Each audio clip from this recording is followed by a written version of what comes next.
hope you're like we are. We're mad as hell and we're not going to take it anymore.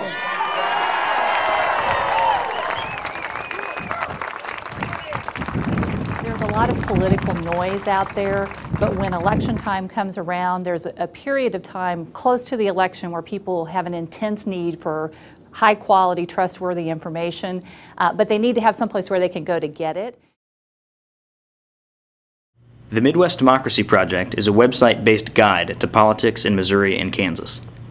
Created in 2010 by the Kansas City Star, it's a direct portal to candidates, issues, and in-depth stories across multimedia platforms. But more than anything, it's a way to put the power of information back into the hands of the people. Community forums, online comments, and interactive blogs each allow citizens to have their say.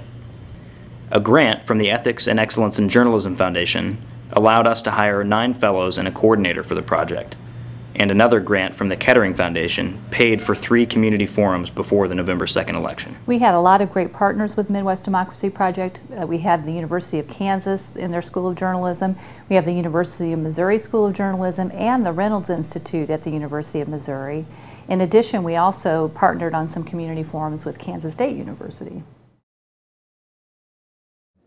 They're top flight students, and we felt pretty lucky to have them, that they were available to come and be with us for a little while. They brought a lot with them. Some of it was kind of standard newspaper training, and that's come into play. We've been able to use that with, we've done a number of Page One and other newspaper stories, but the main thing was that they brought a whole different outlook on how to reach people.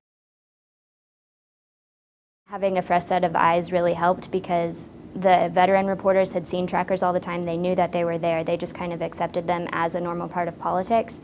And coming in, not really knowing a whole lot about the Kansas City political scene, that was really weird to me, and I thought it was something that people would want to read about. You know, I'm actually running late. Okay, maybe catch me after. Okay, I'll catch you after. I was just curious if you would still support apartheid, sir?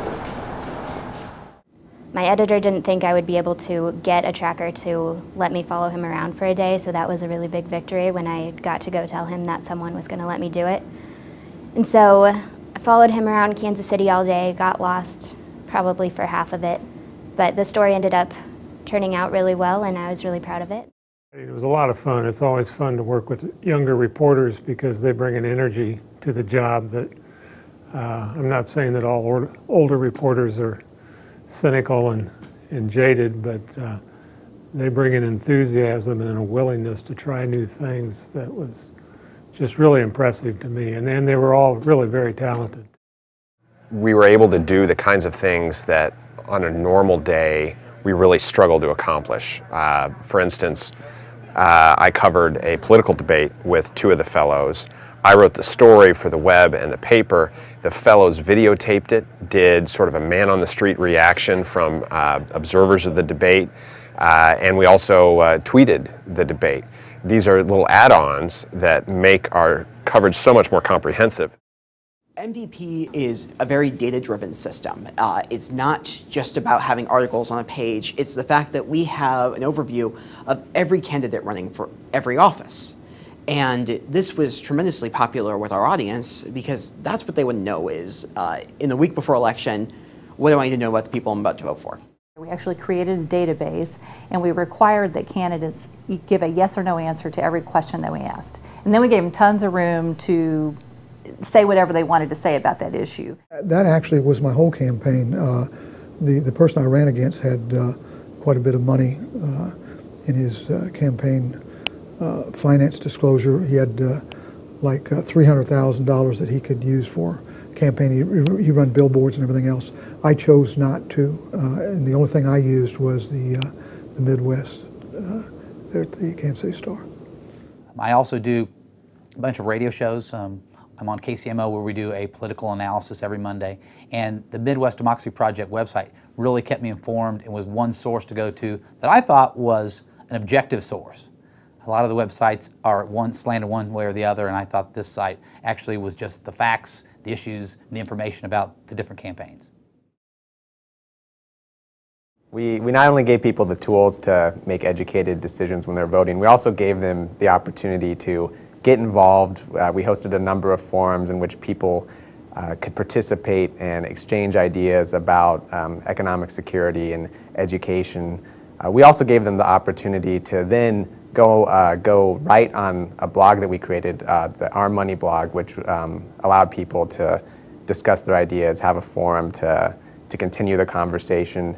And I think that was a unique aspect. We were really getting people involved. Community forums were part of a research project to look at whether you could use specific conversation techniques to encourage people to have more civil conversation. And that's the work that Kettering does, and they agreed to fund that project.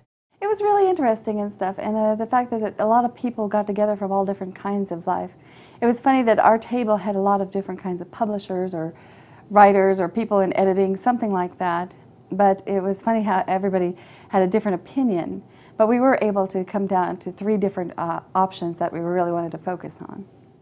I think just as a result of being plugged into the community and a part of this project, you get a lot of opportunities to do things you wouldn't normally get to do. There are a couple of televised candidate interviews that we did, and then yeah, one time I got asked to judge a 6th grade essay contest on what it means to be a good citizen. So all of those are kind of non-traditional roles, I would say, that were great opportunities as a result of the project. Before the election, Tamika and I went to several schools in the metro area and talked with students about what the activities they were engaging in related to kids voting and what the experiences meant to them. And it was exciting to hear about how much the kids' voting activities made the students excited about the elections. Journalists need to do a better job at providing context rather than just bare bones. And it might sound cliched, but inviting readers to drive the conversation forward, keep putting up issues that people care about and let them weigh in, rather than us from our ivory tower telling people what they should think. That's something I also agree with. Journalists in this day and age, and especially in this area, are not so great about inviting readers in and about promoting engagement. If you look at most mass media sites, yeah, sure, there are comment fields, but how often do you see journalists actually wading into those and talking back with people? I think that all of us, all the fellows, came in with a little bit of background with social media. We've been using it in college and marketing our work, so we were sort of trained with that. We came in with an idea that, you know, we should try and be a little experimental and a little more consistent with social media. So we started with that, and we used, you know, Twitter and Facebook, and then eventually we got to cover it live. And that was pretty successful, especially on election night. What are they saying?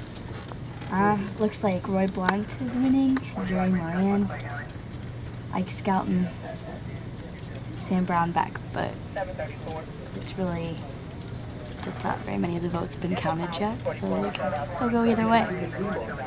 But we got over 700 people throughout the day into our Cover It Live module. Oh, that was really great. If they tweet using our hashtag, it goes in automatically, but they can also like comment directly to the page. We also had a couple of stories that were being updated as quickly as we could with all of the results rolling in from the AP, and we had a ticker across the top of our website that showed the top races, and so people could keep an eye on them. So what are the races you're tracking? Right now we're tracking several. We've got the Nevada Senate race, Florida Senate, Alaska, and California governor. So we're keeping all of these updated on here. I was looking at Florida Senate race. Tea Party, Rubio won. Just going to change this link here. It's almost like instead of trying to tell the story starts to tell itself with all these different voices chiming in, you know, people from the public and the reporters involved and even candidates. The story sort of develops organically, and it's really, I think we're just scratching the surface, but it was really interesting to see, and I think with all the problems in the news business right now, you can also see how this could be a very exciting time, especially for these younger reporters, because they're going to be inventing it all. I do think it worked. I think we learned a lot, and there are many things that we would do differently the next time around. I think the thing that worked out the best though is we created this great foundation of greater involvement of the community in our website, of creating a brand for Midwest Democracy Project that I think is really now strongly implanted in the mindset of Kansas City residents. We definitely want to keep it around and learn from some of the lessons that we learned through the 2010 election cycle.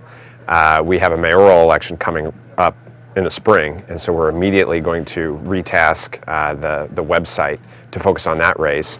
And then we'll just cover elections as they come and try and focus the mission of the site even more as we go along.